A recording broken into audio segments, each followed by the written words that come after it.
So what's a short sale? A short sale is essentially when you sell a house for less than you owe on it. It's in the name. You're giving the bank that you have a mortgage with a short payoff, so it's short of what it essentially should be. And you don't see this too often now. Back 15 years ago, 2010, 2011, 2012, we saw a lot of short sales. And essentially, what would happen is people would have a loan. Let's just throw some random numbers out here. They would have a loan balance of $400,000 on their house, right?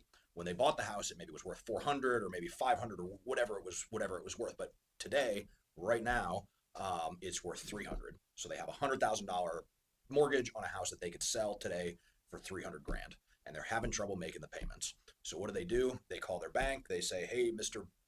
Bank guy, I'm having trouble. I'm having trouble making my mortgage payments. I owe more than my house is worth. I don't want to go to foreclosure. I don't want to just let the house go and have you take it. Can we negotiate a settlement? Essentially, it's kind of like if you've ever let a credit card go. Like people settle a credit card for less than what they owe. It's the same thing essentially. So they go to the bank and they say, hey, will you take? I can sell my house for 300. I don't want it. I don't want to just stop making payments and have you take it back. Um, so will you take 300 for it? The bank goes through their approval process, and they might say yes. In this example, they say, okay, well, if you can sell it for 300, we'll take 300 as a settlement instead of 400, so you can get out of it. We don't have to deal with going to court, taking the property back, selling it at auction. It's like a loss mitigation tactic that they have. On the consumer side, it also is less impactful to your credit. When you go to foreclosure, like if you just stop making payments on a house and you make the bank take you to court and seize the property back, if you're trying to get conventional financing, there is a 7-year waiting period after you let a house go to foreclosure before you are eligible for conventional financing.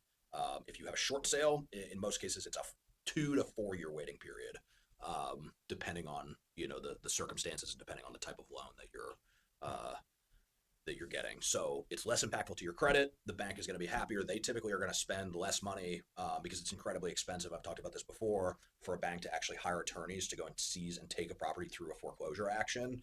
Um, if anybody has ever been through, I've seen some of the bills that these attorneys rack up going to court. It's incredibly expensive for any kind of litigation.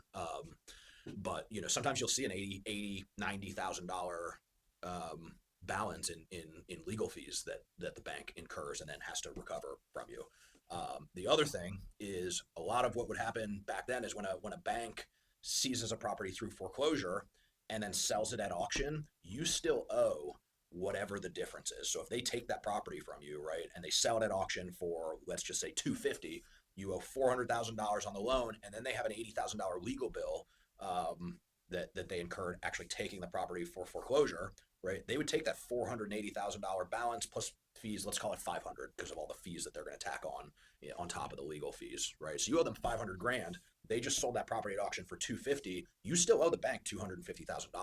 So what would happen is people who would let their property go to foreclosure, they would get sued by the bank for that other $250,000, and then they would have to declare bankruptcy. So in addition to having a foreclosure, you would see a lot of people who had a foreclosure and a bankruptcy, Chapter 7, to discharge that debt, so that they just didn't have anything. They didn't have anything left to pay that money, and frankly, who would pay $250,000 to a mortgage company for a house that you no longer own that was already seized? Like that's typically you're tapped out at that point when that happens. So if you are in that position, which hopefully nobody gets into that position now because of equity positions and all of the documentation. Like it shouldn't be happening as much as it was. Stuff certainly happens, but it shouldn't be happening like it was 15 years ago.